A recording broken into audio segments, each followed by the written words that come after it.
Good morning, everyone on Instagram. Hope your week is starting out well and you're having a good start to your morning so far.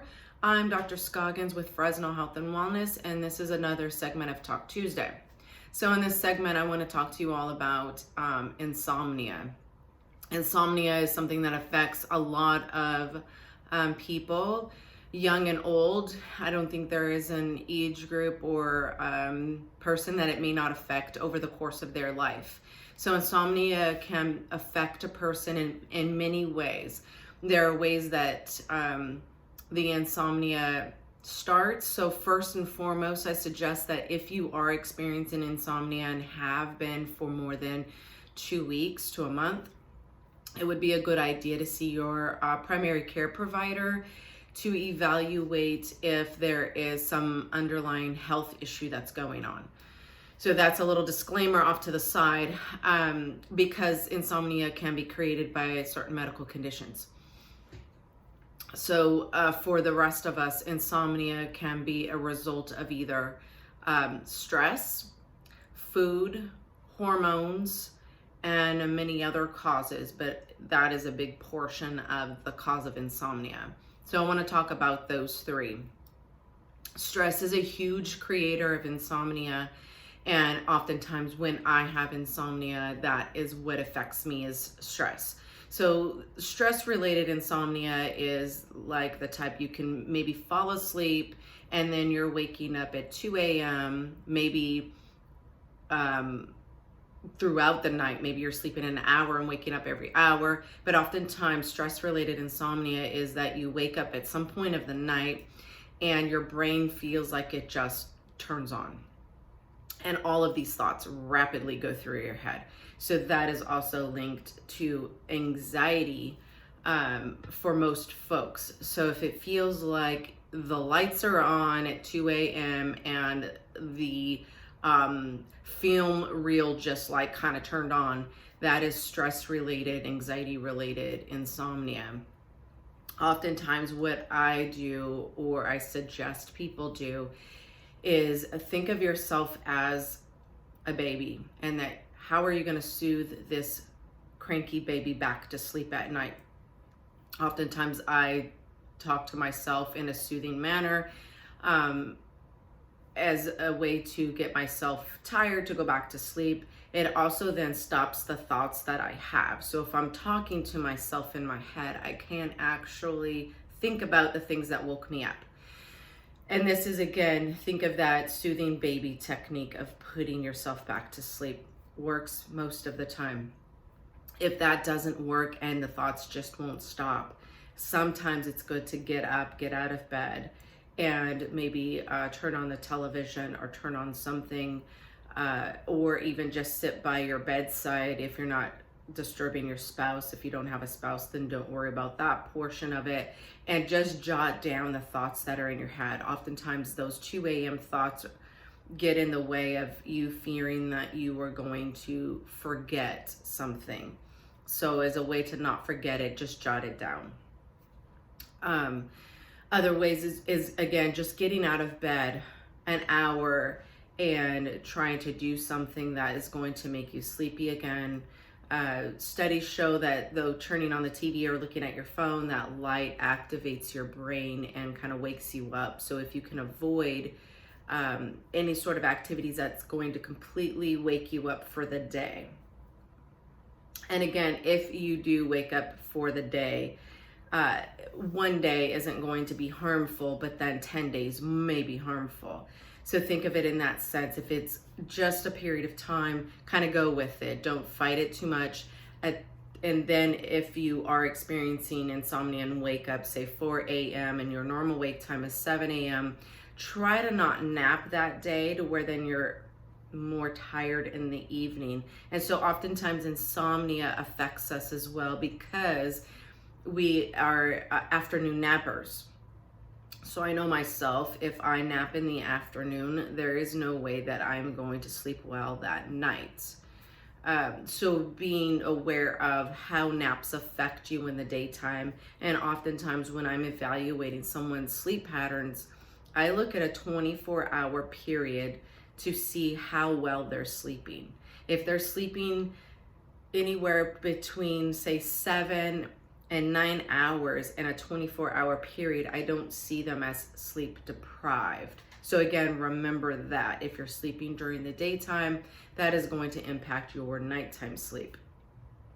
And so then moving on to other types of insomnia, hormone-related insomnia, women that are experiencing menopause, it is not unlikely for you to also experience insomnia. That's something to talk to your medical provider about. And then again, just evaluating how long you've had the insomnia, and then medical reasons or food-related reasons. I'm not sure what, that's slipping my mind this morning. Maybe I didn't want to think about food yet. But food-related insomnia is another big kicker, and I won't take a whole lot of time out of that. I might do another session because I'm trying to keep these videos short and it never seems to work out for me. But anyhow, food-related insomnia. If you're drinking caffeine late in the day, you should cut yourself off and drink or try to stay away from anything caffeine related after 5 p.m. Caffeine really affects your ability to go to sleep. Also, sugar related items. So if you are constantly eating like junk food, things that are heavy in processed foods, sugars, you're going to have a difficult time sleeping at night because your body has to process those things. Also, if you eat a really heavy dinner, sometimes that can inhibit your sleep a great deal. So watching diet issues, doing your own little research online of how to taper those sugar items down. And maybe, like I said, I'll do a separate video on nutrition and insomnia because I think it's very important to look at what we're doing to contribute to the insomnia. Also, just keeping your behaviors normal. If you normally wake up at 6 a.m., try to wake up every day at 6 a.m., even on your days off. If on your days off you do want to nap, then that's okay. But just making sure that you keep a normal routine, and that includes exercise, diet, and all of that. So if you're not exercising too, that can also get in the way of your sleep patterns. Noticing different things that kind of get in the way, like medications. Some medications can cause insomnia. That's something, again, to talk to your medical provider. Sleep medications tend to get in the way of your natural sleep pattern. So then you become dependent on sleep aids and your body isn't able to rest on its own, particularly, I couldn't say that well, but particularly like melatonin. That kind of gets in the way of you creating your own melatonin. So melatonin is a natural substance that our brain creates. But if we take a substance that our brain automatically makes, our brain says, okay, I have enough of it. I don't need to create it anymore. So it slows down the production of your melatonin, and therefore you become more dependent on it, or that your brain doesn't get as good of sleep, if that makes sense, when you get dependent on sleep aids. And some other sleep aids, you do become dependent on it and your body doesn't rest as well. So insomnia can be related to medications, and it could be related to health issues. So if you are on that medical end of things and think that it's health related, again, please see your medical provider, your primary care. But if you think that the insomnia is more related to anxiety and stress, then I think this video would be most helpful for you. Again, maybe let's plan for in the future that I'll talk a little bit about food and insomnia. So for this week, try it out. Get up at the same time every day. No matter if it's your day off, take a nap if you need to. Focus on food, eating healthy food, reducing sugar, keeping away from caffeine after 5 p.m.